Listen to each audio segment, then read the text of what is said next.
Who's in the picture? It's Gautama Buddha. More than 2,500 years back, he has already said, with our thoughts, we make the world. How true of it. He also said, your worst enemy cannot harm you as much as your own unguarded thoughts. The cognition and the behavioral model looks like it was already existing way back in the Eastern philosophy.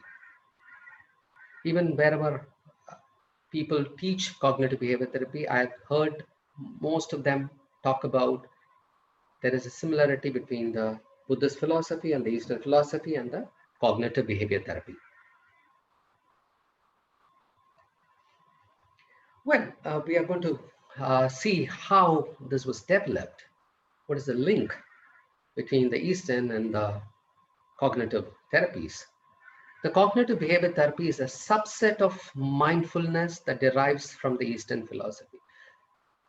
Those who have heard about the cognitive behavior therapy would have very well come across many people using the word mindfulness in that. Of course, today, the mindfulness by itself has become a therapy, and it is a part of, it has become a very big part of cognitive behavior therapy, dialectic behavior therapy, and many other models. So there is a very clear established link between the Eastern philosophy and the Western philosophy of cognitive behavior therapy. Professor Harvey Milkman, when he came to India, he said, we have practical ways of explaining to people that our thoughts can influence action, thereby leading to better control of their lives. Well, the most important in the cognitive behavior model is the cognitive therapy evolved way back in 1950s and 1960s. In fact, it started showing its face like in the 1960s. Before that, in 1950, if you look into it, it was behavior therapy, which was very well established. A lot of therapies were conducted based on the behavioral model. Many of us might have come across the behavioral models. The behavior becomes the most important part, and then we keep looking at it. The next part is like, we have practical ways of explaining to people that, the second part, like in 1960s and 70s, we saw a huge cognitive revolution which was happening. Aaron Beck started that whole revolution. His initial period was, he started the whole cognitive model to help the depressive people. It was a therapy which was purely initially developed for the depressive people. And later, now, we see that it has become very important.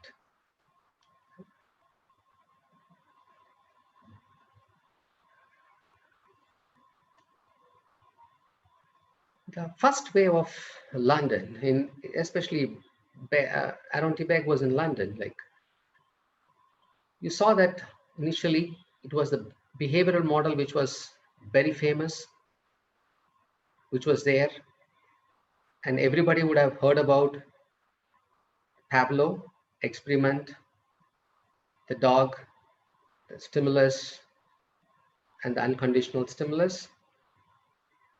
It's very famous, which was very well, everybody would have learned that, whoever is a psychology student. So behavior therapy is derived from the learning theory. The psychological problem or the product of environmental changes or the events. Learning can be unlearned. The behavior is the problem, and the unlearning of the behavior is the solution. So when the behavioral problem behavioral therapy looks into the behavior as a problem, then unlearning of that behavior becomes a solution. And later on, as we moved, they found out it was not as simple as that. When Aaron Beck developed the cognitive models, he found that behavioral therapy was not useful, and he always felt there's something which was missing as he applied that. So he has to develop some model for the depressed patients of him. And he found out all the depressive people were getting a lot of negative thoughts, a stream of negative thoughts flushing into them. And they don't have any control. It was happening very spontaneously. They couldn't control it. Whenever you tell a depressive people, stop thinking this way, they say, I don't have a control over it. I'm not able to stop thinking about it. And Aaron T. Beck found the content of this negative thought fell into three categories. The first one is the negative idea about the self, about ourselves. The second one is the negative ideas about the world. And the third one is the negative idea about the future. What we are going to do is we are also going to try and see, do we have any such ideas? Every one of us have some ideas about ourselves, the world, and the future. Please try, take the notebook and a paper, or those who are in the computer can even type in the computer or laptop. Try and write down what are the negative thoughts or ideas you have about your own self. Some people might feel, well, I don't seem to be having I cannot go and speak in front of public. I'm very poor in that. Or I'm not good enough in certain aspect of my life. Or we might see the world is very dangerous, especially now you see that the world is very dangerous. We don't know what is happening, something which is unseen, and we cannot see in naked eyes is causing a lot of problem. Or the media is causing a lot more exaggerated things. So we feel that the world is not a safe place sometimes. The future, oh, if all this is going to happen, how the future is going to be. Am I going to go to the regular colleges, schools? Will I be able to get back to the normal life in this world? Or it is going to be more of the media which is going to control us? Or it is going to be online classes? What is going to happen? What is going to be my future? So we might have any kind of ideas. Please make a note. I'm just going to give you a minute for you to make a note of that. Negative idea about the self, the negative idea about the world, and the negative idea about the future.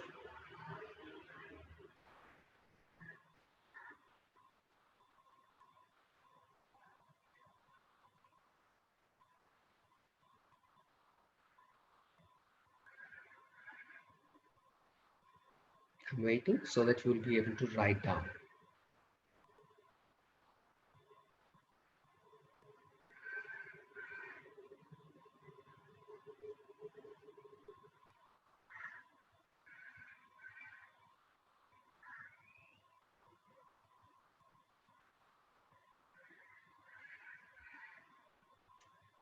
I hope you would have written.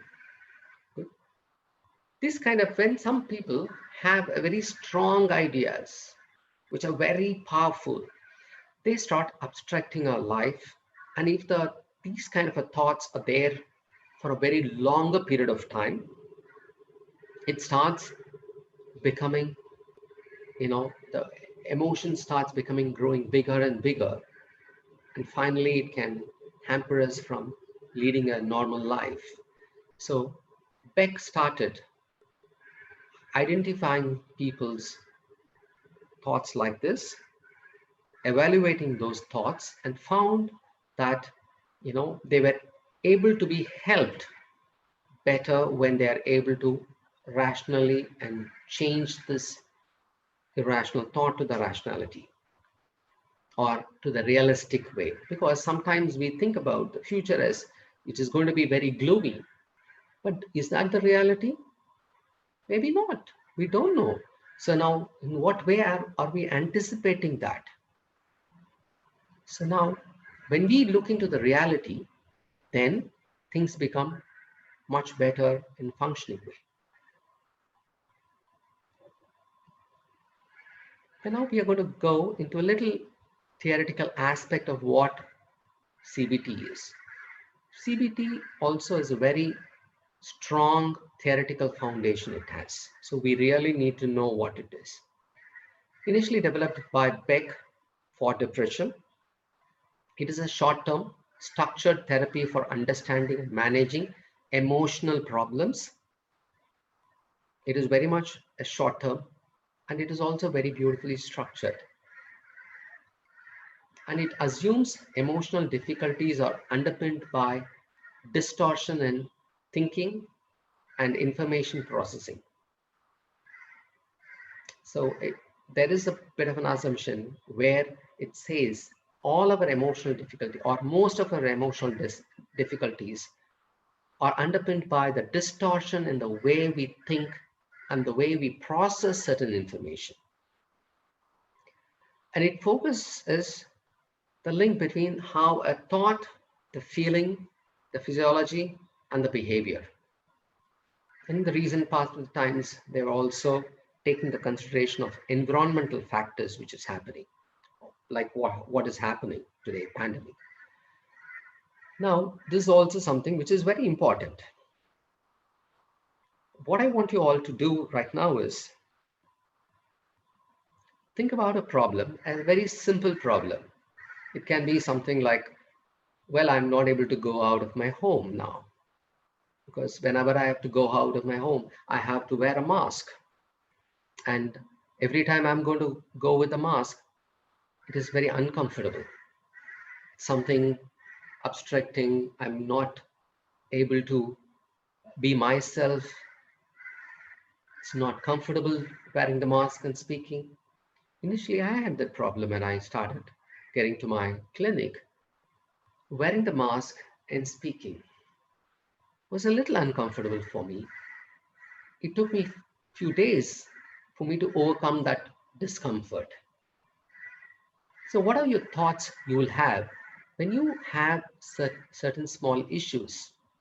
Write down the thoughts. Thoughts are nothing but, oh, it is always obstructing uh, the mask is obstructing the way I speak. It looks like I have to be louder. Oh, that means I might feel very irritated in my throat. I might feel a little uncomfortable. Physiologically, sometimes when you wear the mask, you find as you speak, the mask keeps moving here and there. Little itching happens sometimes. You wanted to just remove the mask and do the scratching part of it. And what does the behavior you tend to do is like, there are people I've seen when they want to talk, they bring down the mask and keep it here. They don't wear the mask here, but they keep it here when they talk. And then after that, the very basic reason they are wearing the mask is as we speak, there can be, minute particles which we cannot see spread in the hair. To stop that, only we are wearing the 3-layer mask. So there's no point doing that. Sometimes we do that. Or I've seen people coming up with it's a visor kind of a thing, what we wear in the helmet. Many people are wearing that. And so that even if it comes little down and there is no particles, hitting them. So write down any of your thoughts, feeling, physiology, and behavior. Again, I'm going to give you a minute for you to write it.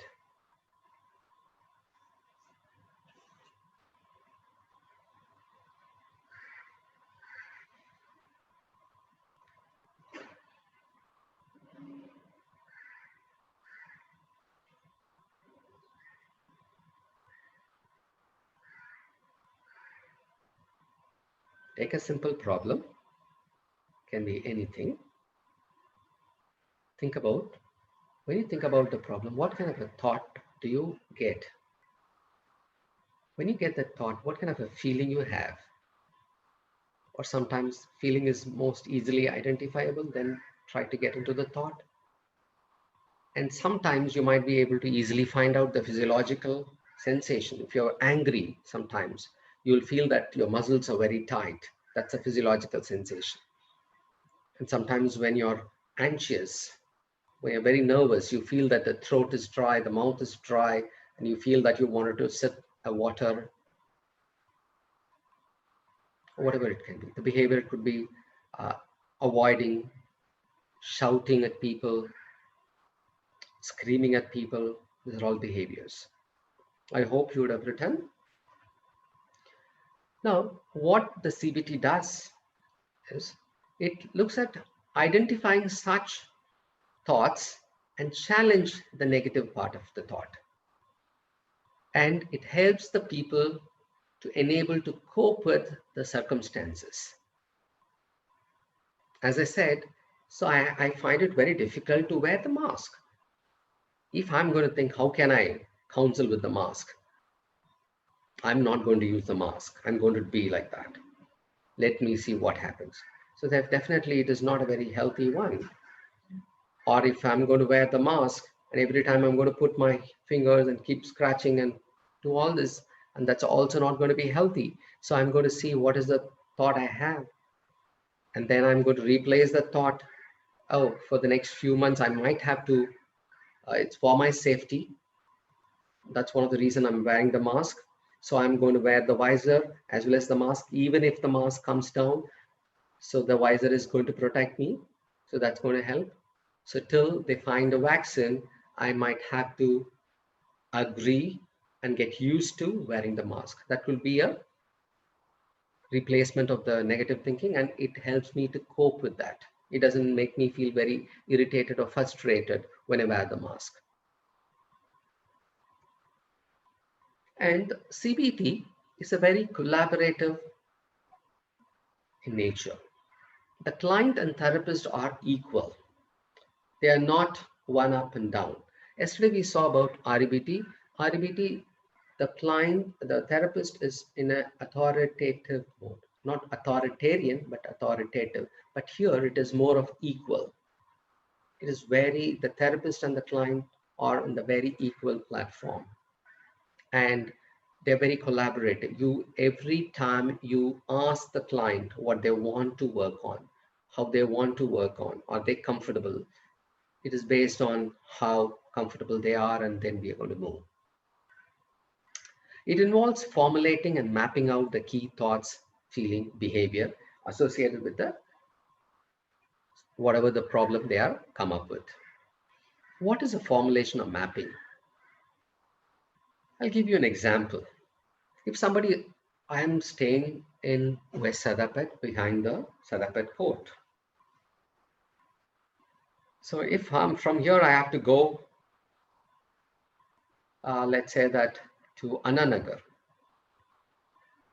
If I do not know how to go, somebody will give a direction.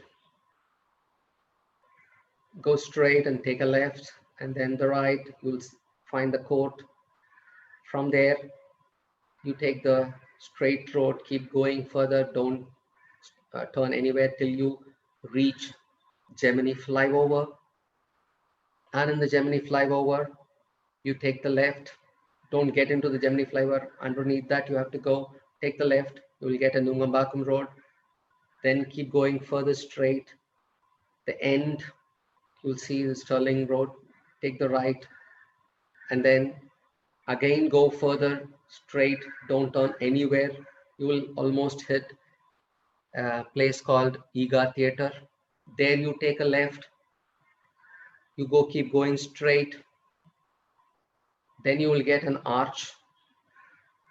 There you take the right and keep going further. You will see Ananagar Roundana. That is Ananagar. So now what I have done is I've given a map to this person with the location and everything. so that it helps the person who doesn't know the Chennai properly from my place to go and reach in that destination without much of a struggle. The same way, we all have problems.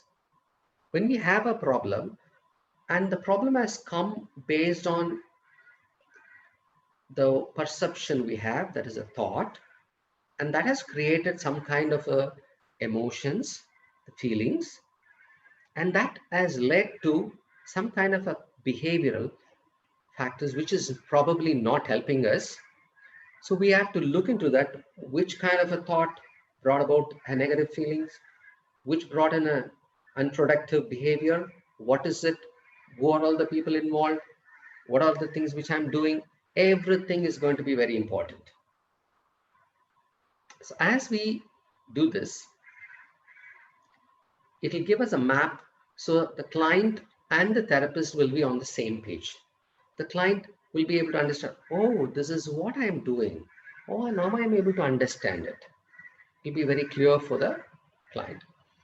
And it involves change method, targeting the unhelpful thoughts and the behavior. Once we identify, then we will be working on changing and replacing the thoughts and behavior. Well, there are certain principles because, as I said, it is a very strong theoretical orientation. It is very strong. The CBT is theoretically determined. It is formulation driven. Whatever the formulation I said before, mapping is the formulation which I gave you an elaborate example. It requires a sound therapeutic alliance engagement. Why it requires a sound therapeutic alliance? Like, because it is very collaborative. Both the client and the therapist are on the equal platform. It emphasizes collaboration and active participation. So the client is going to be participating equally. So there is a lot of participation which has to happen. The client as well as the therapist will be taking that role and keep moving forward. And it is also goal oriented and problem focused. So on this session, we'll be setting up some goal, some problem focused or goal, and we will try to work on that. Initially, it may look a little tough, but as you get comfortable, it is very easy, so that you don't digress so much and you don't keep talking about something which is not necessary for that particular issue. So the most important thing is we keep working on such goal and problem in that. So it is also initially going to emphasize here and now. Especially in cognitive behavioral process, we don't look too much into the past. It is always going to be about the here and the now. It's going to be very, very important. Very occasionally, it's not that we never talk about the past. In certain instances, we will be talking about the past. Not too much, we will not dwell into it. It involves psychoeducation. It aims to be a short term. When I say psychoeducation, there is a cognitive model. The client is not familiar with the cognitive model. So you might have to explain what is the cognition. What are the negative thoughts? What does it mean? What are emotions? For people who have studied, it may look very simple, but sometimes when the client comes in with a lot of emotional issues, for them it could be a little difficult process for some of them. So you might have to really educate them on that process. So what are the thoughts, what are the emotions, and what the behavior means? Many times clients get confused about the thoughts or emotions and all this. Emotions are always like anger, fear, joy, guilt.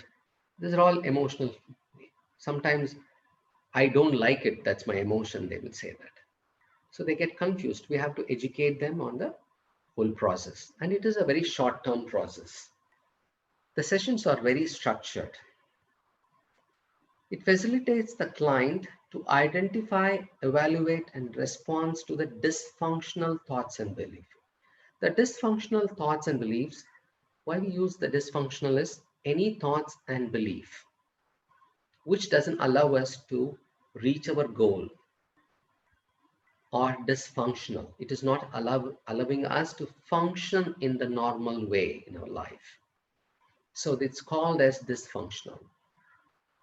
It uses a varieties of techniques to help challenge the cognition. There are a lot of cognitive process we have where we use it to challenge those things. So the cognitive model, in brief, cognition mediates behavior. Well, I may not be able to see you all. Can you all clap now? Well, I'm able to hear a few of you clapping. So the moment I said, thank you very much. The moment I said clap, what happened? You received it, you perceived, you heard me saying it. Cognitively, you processed. Clapping means you have to put your both hands and start clapping.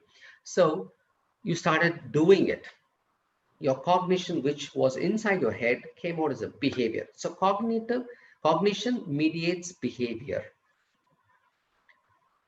The cognitive evaluation affects emotional and physiological response. Whatever the evaluation we do in our head, it affects our emotional and physiological responses. Patterns of maladaptive cognitions are characteristics of psychological disorder. Whatever we call as a psychological disorders are characterized by some of the maladaptive cognitions. So we have to be very clear about it. Not all the cognitions are distorted cognitions or psychological disorder. When it is extends beyond a particular period of time, it is a psychological disorder. So there is a cognition and then there is a behavioral component. In the behavioral, reward influences a behavior. And we see that with children, if you could do that, I'll give you a chocolate. Then immediately they will be fine. They'll be quiet for some time, whatever the little time you ask them for, because they're going to get a chocolate. That's a reward for them. That initiates that, allowing them to sit in a place for whatever the time it is. Changing behavior, learning new skills, reducing negative behaviors are the one which will be focusing there. Because there is going to be, because of the cognition, there is going to be an altered behavior. We'll be working at changing the cognition and then also help people to change their behavioral things and probably learn certain new skills. Some people, when they're very angry, for example, so whenever somebody says something, they would scream at other people. If you ask them, no, I have to tell them what was in my head. So we can teach them what is assertiveness. So it's not that every time you're going to be telling other person you have to be very harsh or loud and screaming, but you can be very assertive in saying that. And trying to reduce sometimes the negative behaviors. Some people may not be entirely be able to come out of it, but try and bring down the negative behavior as much as you can so that they become very functional. And the most important thing here is the cognitive in the factor, something called negative automatic thinking. So it's like, I'm going to explain this three concept, which is very, very important in this thing. And I wanted you all to do a bit of a work in this also. You might have written certain problems and suddenly when there is a problem, you get an automatic thought. The thoughts are very automatic. We don't think about it. Now, some people, when they have to go out, or I'll give you another example. When suddenly you have a irritation in the throat, or when you sneeze suddenly. There are people who have told me that, oh God, that my throat is a little irritated, I'm coughing, and I did sneeze a couple of times. Oh, will it be corona? Was it be COVID? I'm infected by the COVID. Oh God, what is gonna? I'm going to be quarantined. Oh God, I have to go to that government hospital. There'll not be any facilities.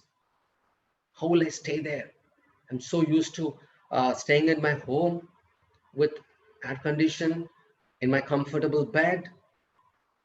With I'm used to people in my home cooking all the delicious and wonderful food.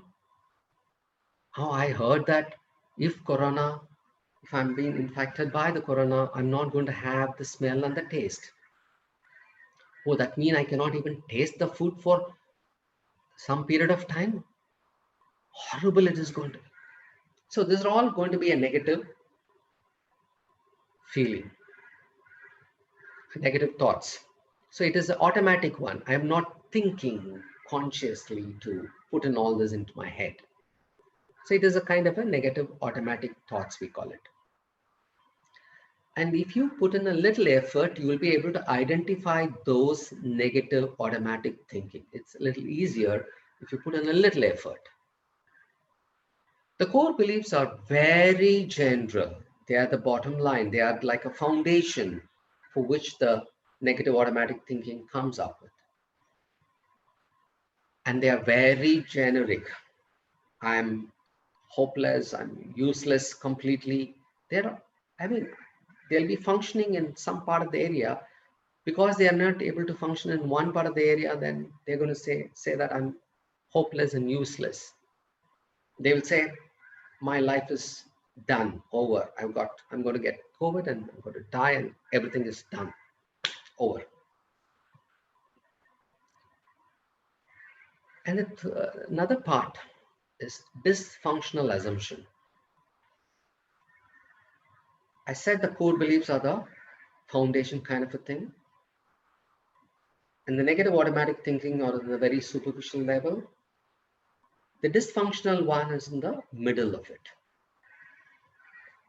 So it's kind of sandwiched between the core belief and the negative automatic thinking. That's why they say they provide soil for the gnat from which they sprout. It is also called rules in life. I'm going to explain this and we are going to do a bit of a work. Let's try this. First, we are going to write the automatic thinking. All you are going to do is take one simple problem in your life. There are many of us, we get angry or we get irritated so easily. I'm very sure that many of us do that. Or sometimes we become very anxious. We become very reactive. Sometimes we are very impatient to a lot of things. Many people also, many women or most of the women or very few men also, they're scared of lizards and cockroaches. Maybe even dogs. Many people, including men and women, are scared of dogs sometimes. Or even the current situation of pandemic. Because many people, they are on the verge of losing jobs. Or they are not able to earn as much as they can. So all this is a part of it. So like you can pick up one of the problem, one simple problem. Don't take a very complicated problem, a family problem which has been there. To begin, it is better to start something which is very simple so that it's very easy for us to work on it. So please make a note of that simple problem and see what are the thoughts. Emotion is very different from the thought. So if you write, I get easily angry, what brings my anger? Okay, whenever my brother or sister takes my belonging, I really get angry because I've always told them not to touch it. I've always told whenever my sister or brother touches my belonging, I get really angry. I hate people doing that to me. I don't want anybody to touch my belongings. These are all some of the thoughts. Likewise, write down the thought.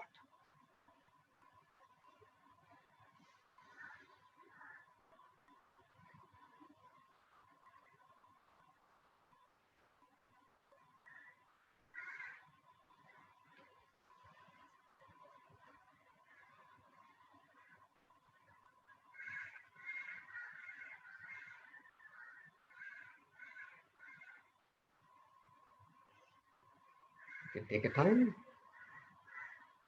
I'm going to give you 1 or 2 minutes because it's very important.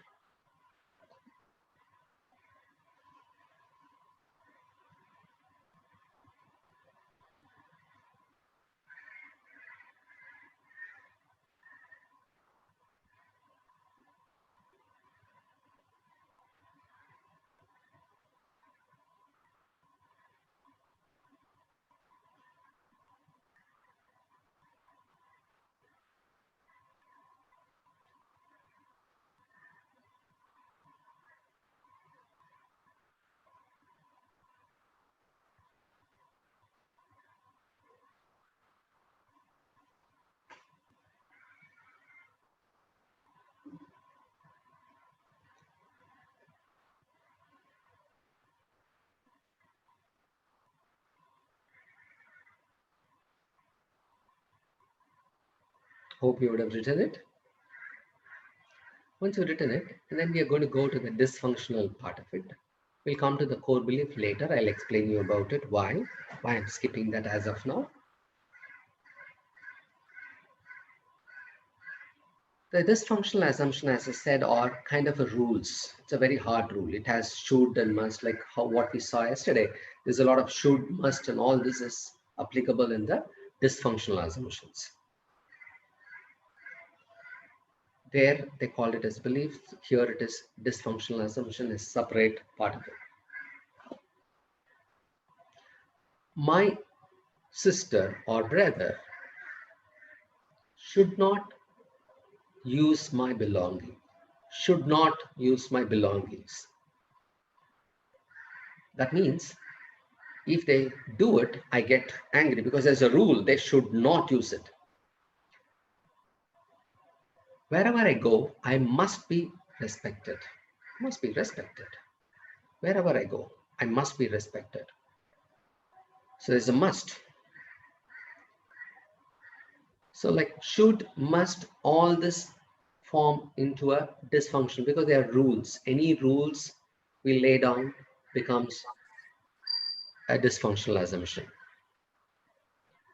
When we have this dysfunctional assumption, we have a very strong feeling coming along with it. If I see my sister or brother touching my belongings, sometimes, there are twins or some siblings where they take the t-shirts and wear it.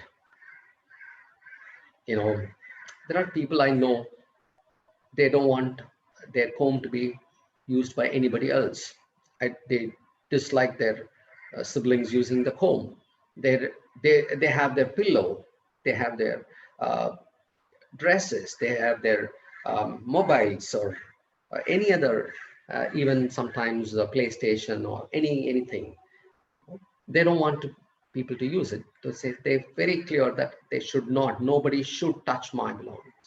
Likewise, ask yourself: is there anything in the issue which you have written, where you written your negative automatic thinking? Is there any dysfunctional assumption you're able to identify? Is there any rules you have which brings about the negative automatic thinking?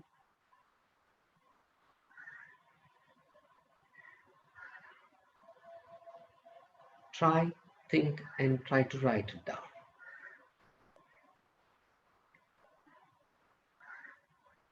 I'm going to give a minute. Take your time.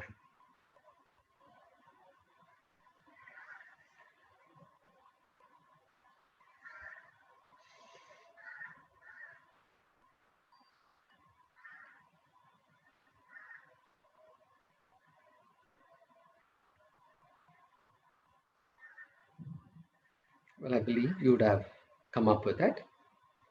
Now let's go into the core belief. Well, core beliefs are the very bottom. So it is not something where we can easily find it out. It is not available to the clients so very easily. Many times you have to collect a lot of their thoughts, listen to the negative automatic thinking pattern, and if there is any dysfunctional assumption, we have to take that and try to see. And then over a period of time, we will be able to arrive at the core beliefs. Because I'm not aware that what kind of a simple problem you're taken. Sometimes the simple problems may not even have a very strong core belief. Even in cognitive behavior therapy, they say that many of the clients, when they come, if you work on the negative automatic thinking and the dysfunctional assumption, that is more than enough. And even that working on the dysfunctional assumption can by itself alter the core belief. I'm a useless person. I'm good for nothing. So very generalized, too very generalized. I'm hopelessness. You know, they'll be with a lot of people and then say I'm lonely, and they'll say nobody can help me. Some of the core beliefs can be altered just by working on the dysfunctional assumptions itself. Maybe very in some cases in trauma and all this, we may have to go to the core belief and we may have to work. Other things, the simple issues, you can work very much with the negative automatic thinking and the dysfunctional assumption, which is much more than enough. Okay, that is one of the reasons I have not come to the core beliefs. I hope you are able to understand all that. What is negative automatic thinking? What is core belief? And what is dysfunctional assumption?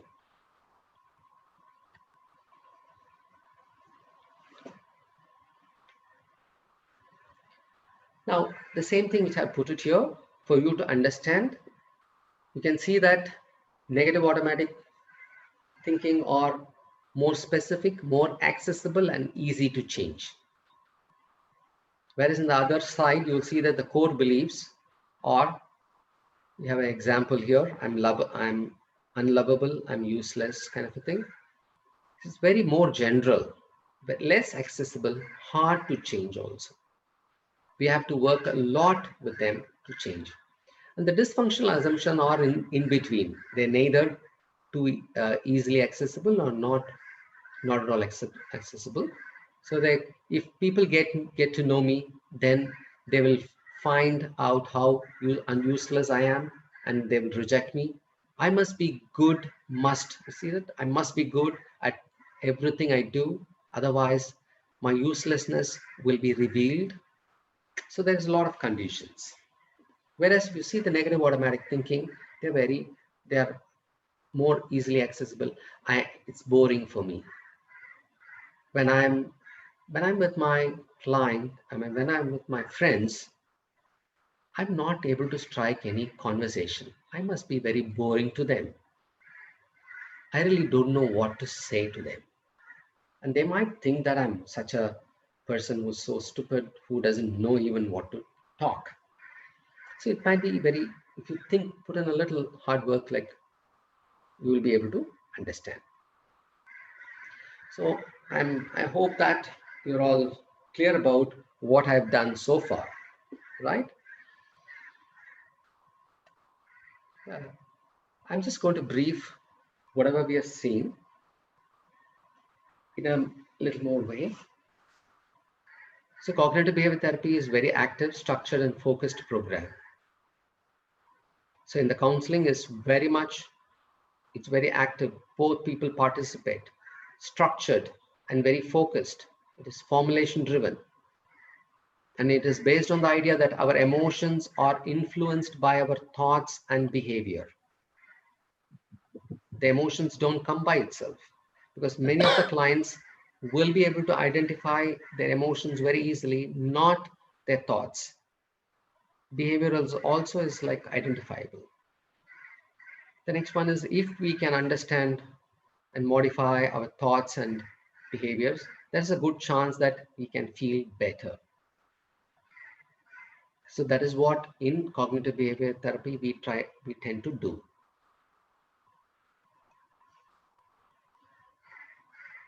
The therapist, it's a very important thing for a therapist. The therapist needs to be warm, supportive, and build up a lot of trust in the relationship. The first couple of sessions are very, very important and very vital. When the client comes, the way you listen to them, the way you try to listen to them and rephrase their issues and give it back to them makes a lot of difference. You have to be, all the therapists has to be very warm and very attentive also, and also supportive. It is not a very directive therapy like RBT. It is more of a collaboration. So we have to be very supportive. When I say supportive, not something when they're not doing something, you don't have to appreciate them. When they're doing very small thing, don't appreciate them too big. Whatever the appropriate level of appreciation, do that to them. It's a very, very important that listening plays a lot of role here, because even the facial gestures, when it changes, you have to attend to it. Thoughts are not only which runs in your head, but some of the images in your head is also thoughts. Whenever they get uncomfortable thoughts or emotions, their face will change. There'll be some kind of a feeling, or they may feel sad. It will be very perceptible in the face. So you might have to be immediately, oh, I see a change. What is running in your head? Are you feeling something, some kind of emotions? They will say yes. And when they are able to understand this, like, oh, my therapist is so uh, observing, very attentive to me. He or she is able to pick all the smallest changes. That's wonderful. So that kind of a bonding will happen. The next, we saw that it is collaborative in nature and we need to work. When I say collaboration, we have to agree, the client and the therapist have to agree upon what they need to work on that particular period of time in that session. If it is agreed for to do with 50 minutes or 60 minutes, within that 60 minutes, what you're going to work.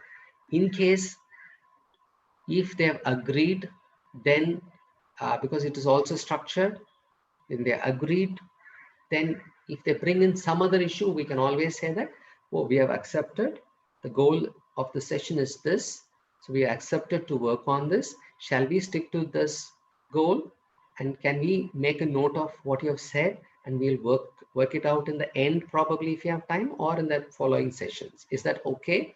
So we have to be very, very collaborative in that case. And we also going to work on mutually agreed upon therapy goals. So both the client and the therapist will agree upon certain goals. Sometimes if the client is suicidal and if the client is not focusing on that, if they don't focus on that, then the therapist can discuss with the client. You also mentioned about a suicidal ideation. Is it okay for us to work on that? Because it makes me feel a little uncomfortable, because suicide, I think, is a very important issue. Shall we spend about 10-15 minutes on that before we go into the issue which we are agreeing?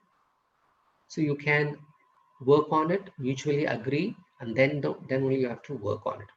It is an ongoing, systematic measurement of symptoms and progress. So when we say that we are going to keep working on the thoughts and the emotions and the kind of a behavioral changes we need, when we work on the emotions, for example, when they say, I was very angry, we tend to ask them, because it's all subjective. So we ask them to rate. How would you rate your anger, 0 to 10? 10 being the very angry, highest level, 0 being the least angry. So how would you rate? They might say I was 7 or 8 or 5, whatever it can be. So when they say that, so whenever we attempt to change a thought, then we ask them, they might still say that I'm angry. So as it come down from 8 to 4 or 3, so that means you have achieved some change. So it gives you a very clear systematic measurement and the symptoms, some of the behaviors, what they do in the obsessive compulsive mind. They keep doing, they keep checking a lot many times. If you see that sometimes after working on certain strategies, they will, the number of times they do will bring down, will come down. So that means that is a kind of a measurement for us. So all this is very, very important. And it begins with a thorough assessment, very clear assessment. So sometimes in cognitive behavior therapy, we use depressive scales or anxiety related scales by Beck or some other, which is standardized one. We can always, there is a homework, at least most of the time, there is a homework in the session.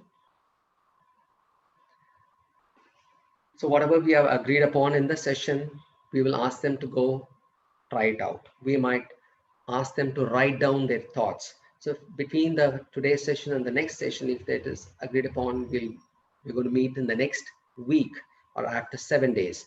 Till that, whatever the thoughts they have, the negative automatic thinking, they will make a note of it. And what are the corresponding emotion, how much grade they're going to give on for that emotions, and what they did during that time, they'll be working out. Or it can be sometimes they might be, client and the therapist would agree that every day you might have to walk. So that is also, they'll be noting down, I'm walking. So likewise, there'll be homework. Whenever the client brings the homework in the next session, the first thing you have to do is like you have to acknowledge.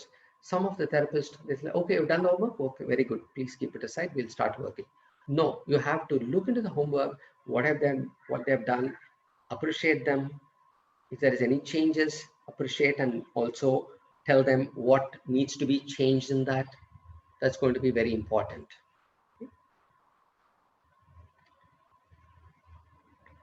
So the cognition behavior, as we have seen already, the behaviors are things we do, our action, which are very observable and which are subject to change.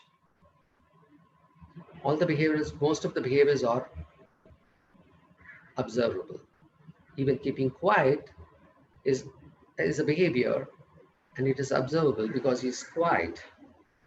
Okay? Cognitions are nothing but thoughts, beliefs, perceptions, the kind of a self-talk which happens inside the head, the kind of images, the pictures, the mental dialogues, whatever it is. All that comes under the cognition. Now, I'm just giving a model for us to understand so that what happens in the depressive part and anxiety we will understand. In this model, I've used not only the thought, emotion, physiology, behavior, I'm also using environment because sometimes it's also very, very important. In this depressive model, a person, his thought is no one likes me, I'm not an interesting person, I will never have a friend. So if these are the thoughts, what are the possible emotions we can have? That person had, he was feeling low, depressed, and sad. It is all very in various degrees. He was feeling every now and then, sometimes low, sometimes very depressed, sometimes sad.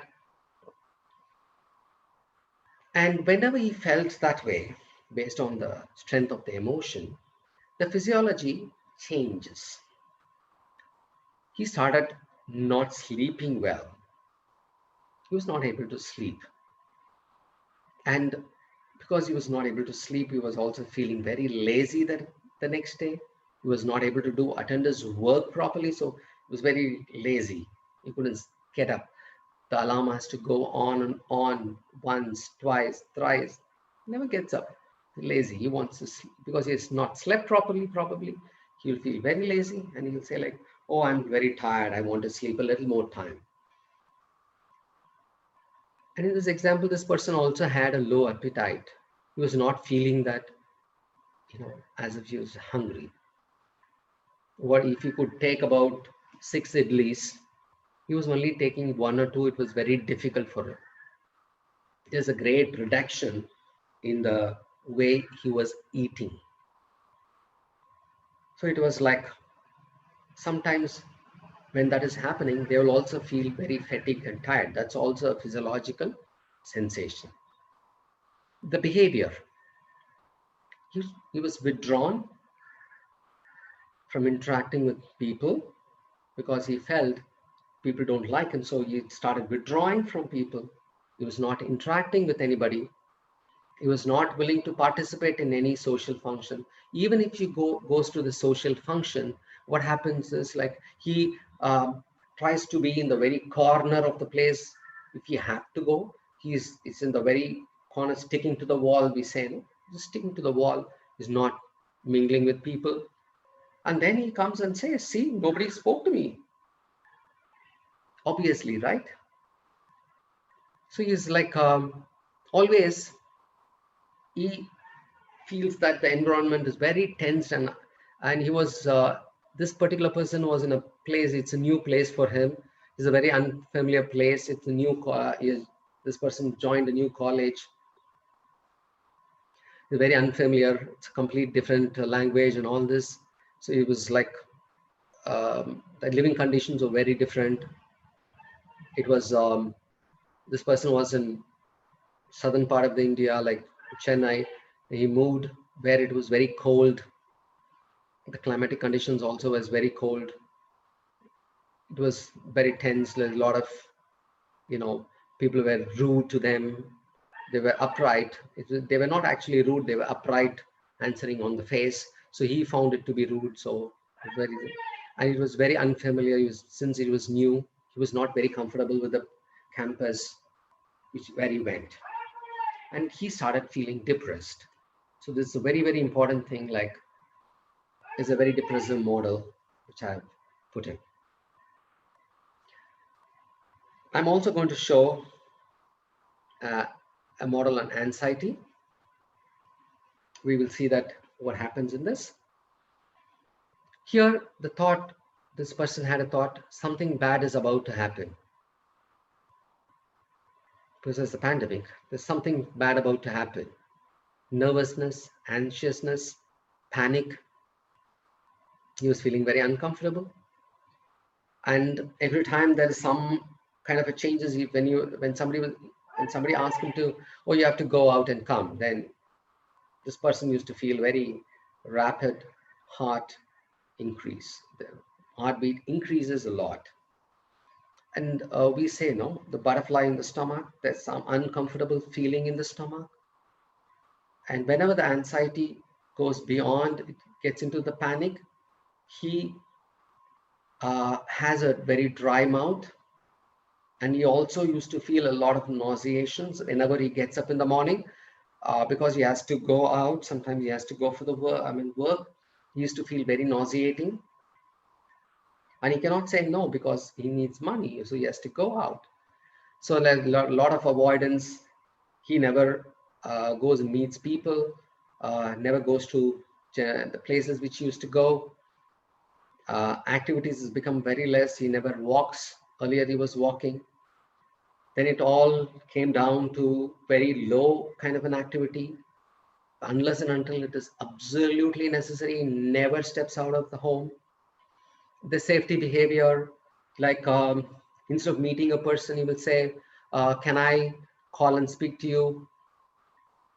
I'll give you all the updates in the mobile. Or sometimes he will say that, oh, I'm not well, I don't want to come. So the environment is like, it's a kind of a pandemic situation. So all this, so he was very anxious, this person is. So this, people today in this current The last few months, we have been seeing people getting into panic mode. Some people are very anxious and nervous. Some people are very panic driven. And also we see some people are in the public, like they're very casual. They don't have anything. They're also the same. They are not anxious people at all. Okay. Hope you would have understood this model. Let us see if time provides. We will try to take up one simple problem, and we'll, whatever the problem we have taken, we will also try to use the physiology and environment if necessary. If time permits, we will do that. So the negative thoughts can be anything. We have to understand this very clearly. The negative thoughts can be words, images that comes into a head. It is a very something which is very spontaneous. It's not that which you put an effort to think. It happens automatically. So whenever we have strong emotions, there are any kind of emotions we have, there will be definitely an automatic thoughts without which strong emotions don't come. Okay. So it is also the memories also, words, images, and memories also. To identify automatic thoughts, what we have to do is we have to just go through our mind, recollect what has happened. You know, when did I get any kind of an emotion? Then definitely, if you look a little before that, you would have had some thought. So you'll have to work on such level, trying to identify the emotion, and then immediately look a little before that what was happening, what was running in my head, which brought in the emotion. I'm just giving a situation. How do we have to overcome? We have been seeing that what is automatic thinking, what are the emotions, what are the problems. Now we will see a kind of thing. A situation here is this person, my husband, did call me on my birthday to wish me. And this person, oh, it's actually she. Okay, she's very upset and not. Sorry, he's very upset and not interested in me. The husband is not interested in me. He is seeing someone else. He wants to leave me. He wants to go out of marriage, and he does this to me to make me miserable. He doesn't love me anymore. Is a kind of an automatic thought this person had. And this person, she was very sad.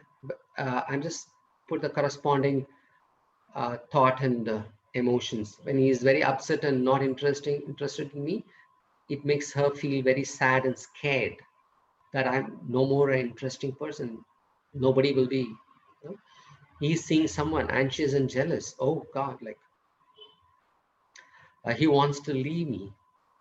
She was very angry, sad, and started feeling lonely. The thought, so I'm going to be all alone. He does this to me to make me feel miserable. Anger and resentment. She was very resentful about the whole thing. He doesn't love me anymore. She started getting hopeless, sad, and started feeling very inadequate because, like, I'm no more a lovable person and nobody can love me, kind of thing. This is all about a client who had this kind of a thought process. So this corresponding automatic thought brought in the emotions here.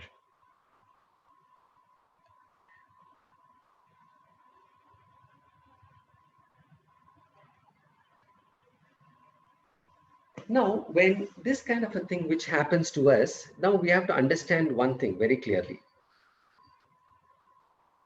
What do you do about the automatic thought is a very big question.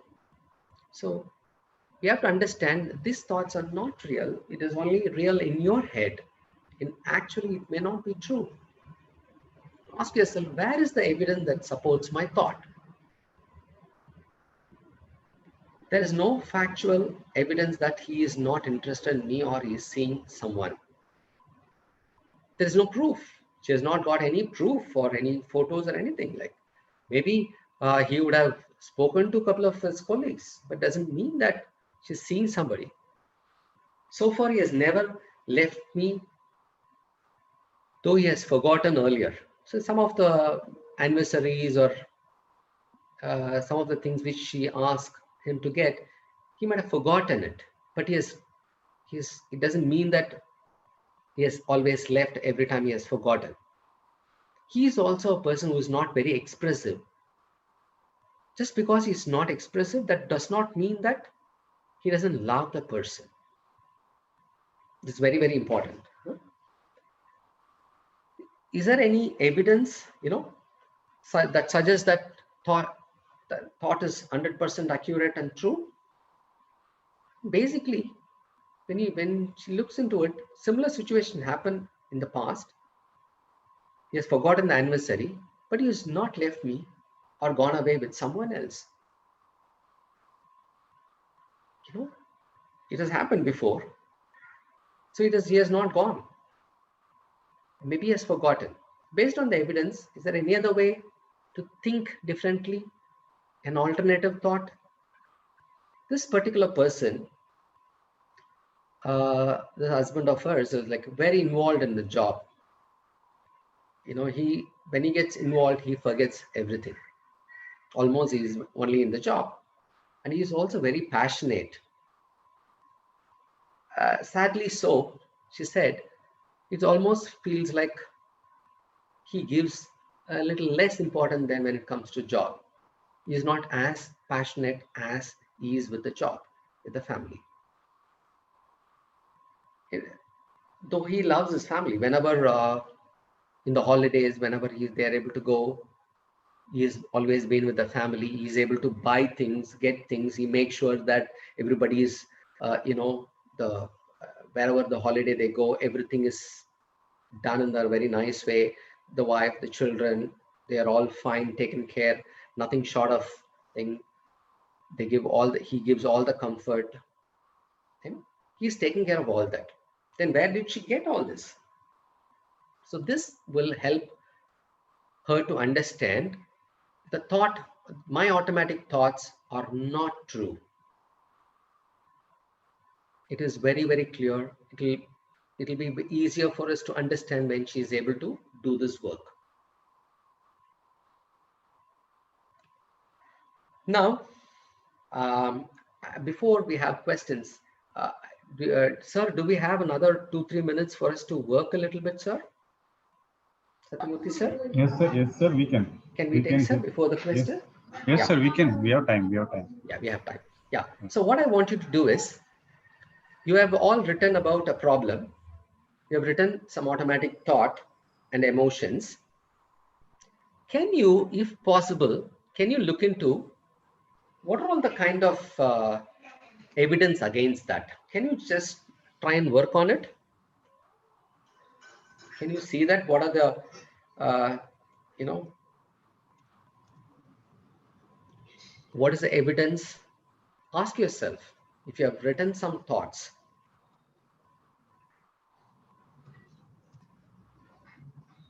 nobody should. Where is the evidence that nobody should ever touch me if I'm in the same house? Is there anything like that? How would you like to replace that? Or any other thought, whatever you've written, just take a couple of minutes, try to write this. Where is the evidence that support my thoughts? Where is the evidence that suggests that my thought is not 100% accurate or true?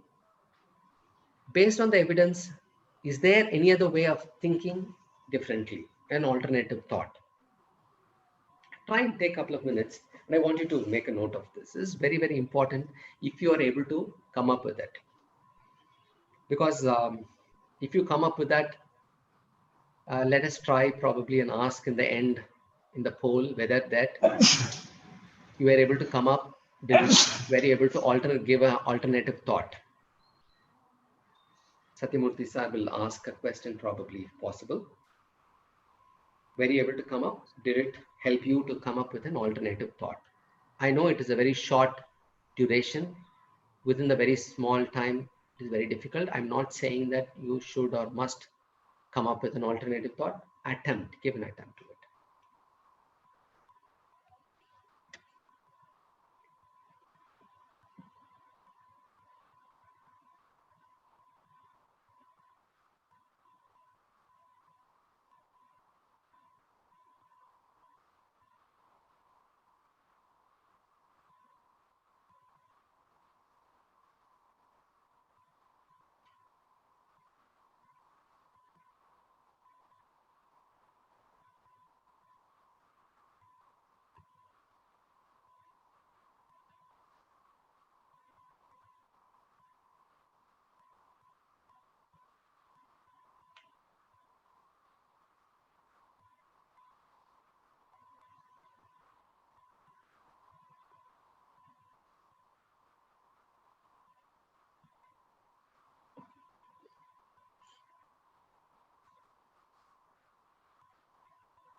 I hope you would have done something. This is how the cognitive behavior therapy, identifies the negative automatic thinking and the corresponding emotion, and then we help the client to change the negative automatic thinking into an alternative process by way of challenging and asking them differently. It is all a process where we be with the client and help them do it. Okay. I hope this was useful and interesting for you. I also hope I made some justice in this 1 hour and 15 minutes or 1 hour 30 minutes.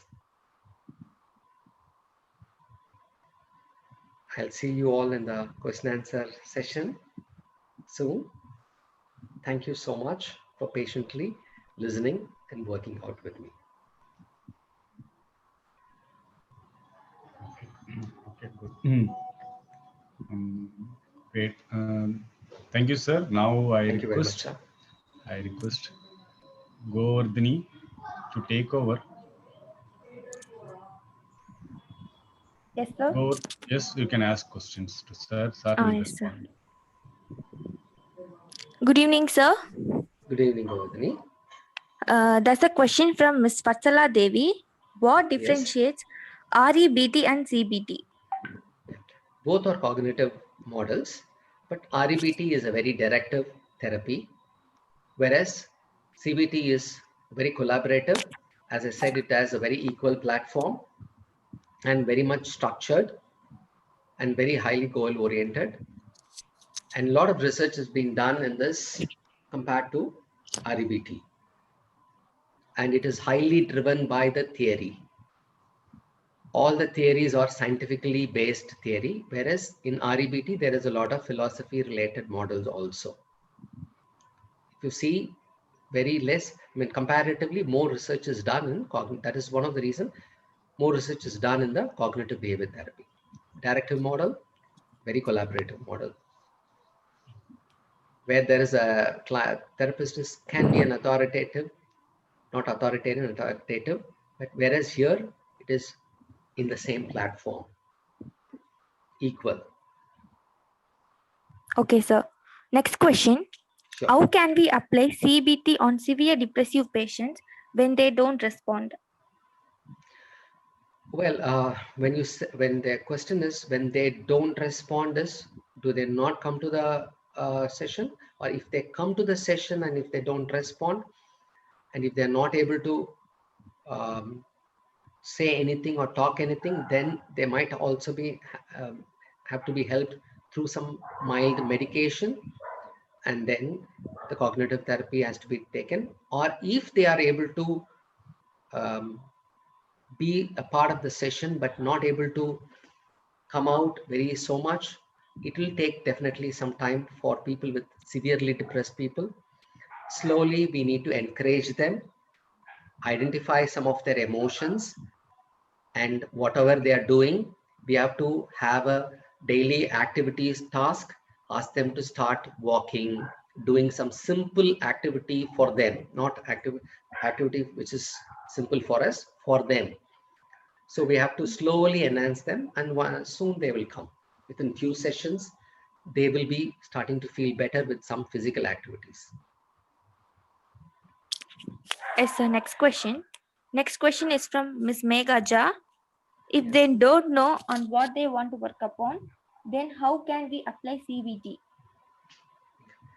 See, basically, even though they many a times client come and say, I have this, I have that, I have there's so many things, I really don't know what to work on and how to work on. So we take a list of all the various issues, like if there is 6 or 7 or whatever it is, then we tell them our sessions will be structured in such a way that we'll be taking one issue and we will work. Out of the 6, which one would you like to work? If they say, I really don't know, then we ask them, pick one of this. Pick one of the six or 7, and then we'll start working on. Next question, sir. Next question Yeah. is from Karna Burman. Can you Yes. give another simple example by relating to negative automatic thoughts, core beliefs, and dysfunction assumptions? Okay. Um, a person goes, let's say I'm a student. Satyamurthy sir is asking a question in the class. If I'm a student and I'm not able to answer it, then my thought could be that, oh, such a simple question I didn't answer, other people are able to know it. What a stupid person I am. Is the negative automatic thinking. Then my dysfunctional assumption will be, if I am not able to answer this kind of simple question, how I can be a good social worker? I might have to quit this and then find some other job. The core beliefs would be, I am totally useless and worthless person. Sorry, sir, I've used you. I'm very sure that No whoever is issue. student in your class will definitely understand, Yes, sir. since you are right in my view. So I thought Yes, sir. I will Thank you, take sir. this as an example. Thank you, sir. No, thank you, sir. I have known Satyamurthy sir is teaching all the Yes. students. I've spoken to all the students. He takes a wonderful class and every of the students understands so very well. I know that. Thank you, sir. Thank you so much. Yes, Govardhani, you can. Following to the previous question, Ms. Vatsala Devi asked, can we relate these negative automatic thoughts, core belief, dysfunction assumptions as irrational belief from CBT? Yeah, definitely yes. Here we have Next divided question, sir. into here we have divided into negative automatic thinking, dysfunctional, and core belief. There it is looked as the irrational beliefs. In RBT, it's irrational beliefs and rational beliefs. Nothing beyond. Next question, sir, from Deepa Banerjee. How Yes. to wind up session as many clients start depending on the therapist? Wonderful question, Deepa. In cognitive behavior therapy, the dependency will not be nurtured because they are in the same platform. But as the therapy goes by, the cognitive model will be given to them, and they themselves will almost become a therapist for their own problem. Almost towards the end, the client will feel, oh, now, they will almost towards the end, you know what, Ganesh, I was able to, this particular thing happened. I was able to quickly understand, I resolved it. I'm very happy about it. The moment there, we make sure that they try to use it in few of the situations, from simple to the complex one. If they are able to continue to work on simple to complex and they are still comfortable, then we agree upon slowly terminating the sessions and thereby finish it. So it will not be a dependent issue where we hand over the therapy to them. They also become a kind of a therapist for themselves from then on. They'll be empowered. Yes. Next question, sir. Yeah. From Vatsala Devi. How Yes. effective self-counseling and self-therapy will be through any of these methods? Definitely, it will be helpful to a greater degree, but definitely it will not be as easy as when you're sitting with a therapist. What is happening? Therapist will be not affected, will be very objective in nature. When we are going through the problem, we might be very subjective. It can hamper that part of it. In simple issues, yes, you can effectively still use it and work on it. In the complex one, somebody asked, in a very highly depressed patients, then it is very difficult to use self thing. You might have to take some help from a therapist. That'll be better off. Next question, sir. Yes. How do we minimize choices being unwelcome consequences? How do we Minimize choices. minimize choices? being unwelcome consequences? I hope I'm trying to understand the question, how to minimize the choices, unwelcoming the consequences. Consequences. See, if it is a consequences, sometimes I'm also going to my clinic, I'm meeting people. The consequences of me getting corona is definitely there. But what I'm doing is I'm using the choices of all the protective thing. I'm wearing the mask even when I'm counseling. I'm using the hand wash, maintaining the social distance. These are all the choices which is available to me. I'm using this choice to bring down the consequences of getting affected by corona. If I've understood the question correctly, and this would be my answer. Yes, sir. Next question, sir. If we don't have any evidence for our negative thoughts, but it may be right which I was thinking negatively, then how can we solve the problem? Maybe that person is not able to see an evidence. When they are working on themselves, they may not be, sometimes if it's overwhelming, then they may not be able to see the evidence. But I'm very sure they sit with the therapist, then they will be able to see the evidence. There will be an evidence against the negative automatic thinking. If they're not able to identify, ask them to meet a therapist, or ask them to write down, leave it there for that moment. Once they feel comfortable, calm down, emotional level is come down, then ask them to go have a look into it. They can go and have a look into it, and then they'll be able to see some kind of a alternative thought, why it is not realistic. Next question, sir. Which one is better, REBT or CBT? It's very difficult to answer such questions. I would simply say that CBT has a lot of research. That does not, I'm not trying to say REBT is any inferior. Sometimes when you wanted to use a very directive form of it, you can use REBT. Sometimes when you wanted to use,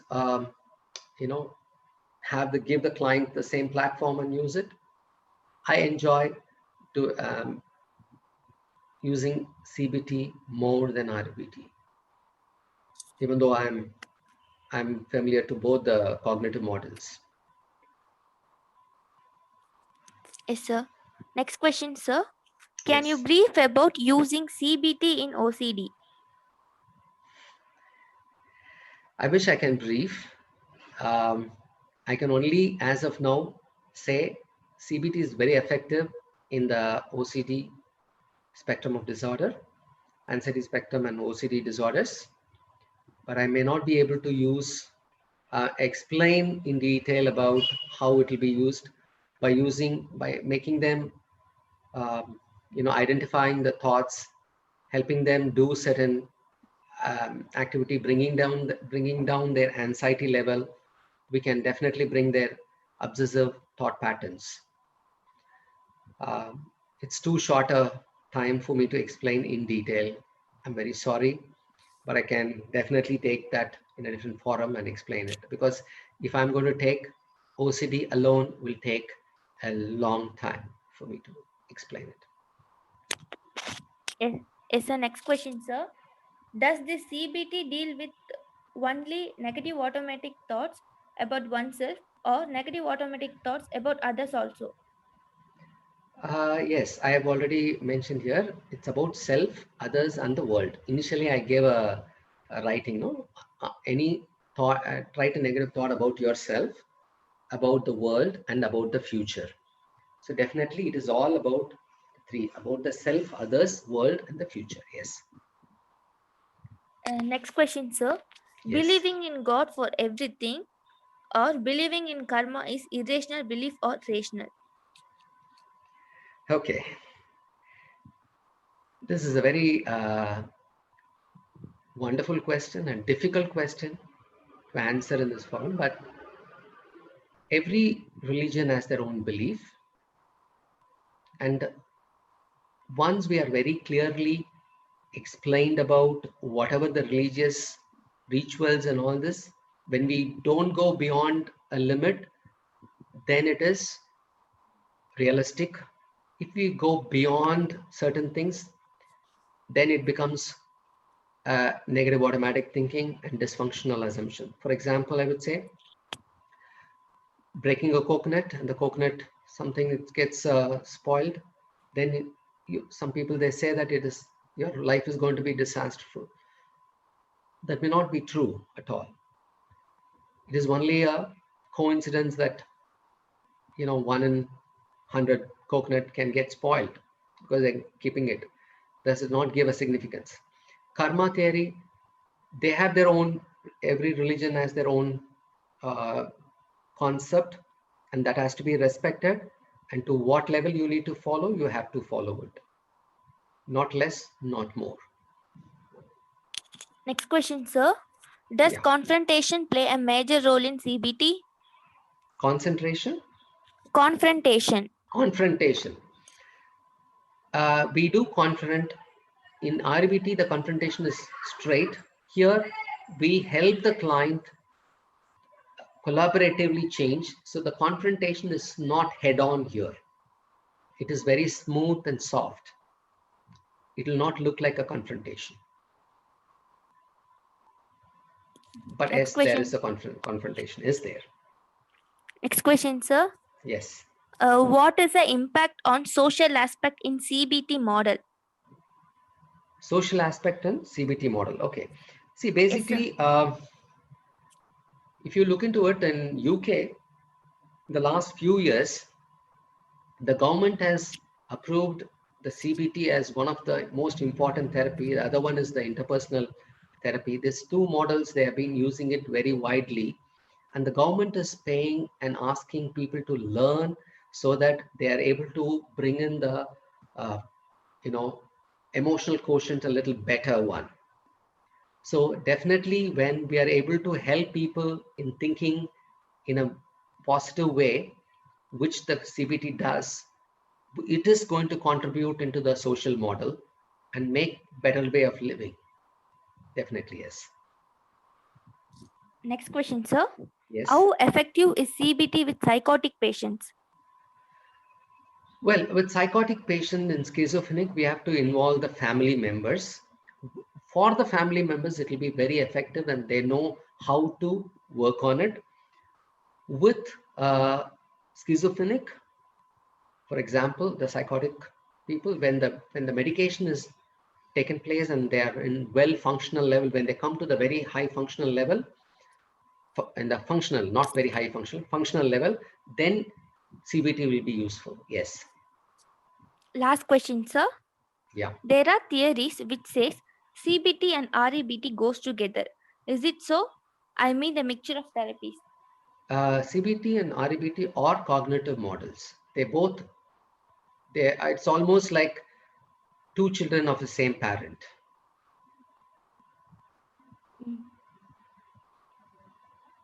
So that's my answer to that. Yes. Thank you, Great, sir. sir. Thank you, Govardhani, for a wonderful consolidation. Thank you, Govardhani. Great. Thank you. Thank you, Govardhani. Thank you. And sir, very fortunate to have your trained students with us. No, Indra, there are 2 or 3 questions asked from YouTube, sir. Actually, the irrational belief, karma. Oh, there are people. Because I remember speaking in detail. With this forum, I will not be able to speak in detail. If you take up karma, it's a very big, long answer I have to give. I have to explain a lot of things. Yes. Thanks for the question, Indra. Yes, sir. And Kirtan, what all the students, those who are trained by you, are there in the YouTube, sir, actually. Oh, thank you. It's wonderful. Yes. Thank you, sir. Thank you. So please, sir, Prabhu, sir. Anything, Prabhu, sir, please proceed. You want to ask questions, sir? Please. No. Thank you, Prabhu, sir. Thank you, sir. Thank you, sir. Aruldas, sir, any question you have, sir? Yes, sir. Any questions, sir? Anything you want to ask? You're raising your hand. Okay. Okay. Okay. So, and on Hello, behalf of all, yes, yes, someone is raising. Yes, please proceed. sir. Last Gauri question. here, sir. Please, Hello. Gauri, ma'am. Last, yes, yes, yes. Please. Yeah, sir. I'm having one question because in my relatives, one person is there. He is having OCD problem. So we have Okay. tried lot of, we have taken care and we have taken to him in psychiatrist, but still is not living that OCD, sir. Mhm. So how to we have to handle? See, I've been handling a lot of OCD clients who have shown a wonderful progress and they've come out of it. It all depends on how you handle such people. You have to first bring down the anxiety. Unless and until you bring down the anxiety, you will not be able to handle the OCD. So it is very, very important that we might have to do that. If they are not Yes. doing it correctly, and if they suddenly bring in an exposure response, then they might, sometime for some people, it will immediately, if you don't prepare them for ERP, they become more anxious and they get into problem. So try to take them to a better therapist. Definitely Okay, CBT sir. works and it helps a lot, ma'am. I'm very sure, Yes. ma'am. Okay. Yes. Okay. Thank you, Thank you, sir. sir. Thank you. Thank you. Most Thank you. welcome. Thank you. Very great of you, sir. Actually, I know participants will understand how the therapy sessions are progressing, and we are ourselves in a core group. We are discussing, sir, actually, and Okay, sir. a lot of input. Really, we are actually initially we thought of we are very feared, had a lot of inhibitions of conducting this online certificate Mhm. course, but I feel I am so successful in conducting this because a Very good, lot sir. of input and no sessions are very informative, and I know that Ganesh sir, Pranu ma'am, and everyone will do wonderful work. But the problem from our end, technical issue, I was worried. But as of now, we are able to manage. And I know, dear participants, Ganesh sir sessions, we don't miss. All the students, they enjoy. Whenever there is a session we organize, Ganesh sir, all the students will come and participate. The same way today, almost 20-30 students was trained by sir is participating in this particular CBT session, REBD session, because no, they admire sir actually. They admire sir because no, the input, the experience, we have learned about how sir is giving great exercises as examples, live examples. And I'm so thankful to you, sir, because the right example you gave, it will be helpful for all the therapists, or almost 100 people are there in the group. They will be Yes. able to practice in their life for self as well as the community wherever they want to work. On behalf of Definitely. us, our participant, and our Department of Social Forum members of Madras School of Social Faculty and HOD Principal of our college, I thank you. Very Thank special you, sir. thanks from NPS. NPS is always no pillar of support for all the professional social workers in India. Yes, sir. And we thank you so much, sir. And Thank you. Thank you, we sir. really, it's both Thank the you, sir. sessions, REBT and CBT, is a wonderful session. And Thank you, sir. definitely, there's a feedback participants are asking: is it possible for us to do an off-day session on exclusively on therapies? Yes, I'm thinking on that line. Let me see. And it is very tough to sit back for 3 hours, but we'll have break. Will come into conclusion, and we'll try to do some session because on specific therapies on off day sessions. We are thinking on that line. Definitely. Thank you Definitely, so sir. much. Over to you, sir. Over to you, sir. Yeah. Thank you very much, Dr. Safiti, sir, Prabhu, sir, and all the MSSW faculties and MSSW college, NPS especially. I would like to mention a special thanks to NPS, been very supportive, and all the participants and all the MSSW students. I mean, somehow I'm so close to them. I have to give a special thank to them. And all the participants, thank you very much. Please practice all the therapies which you have been learning.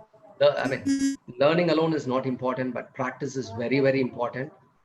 Please do that and be successful in life. All the best. Thank you very much.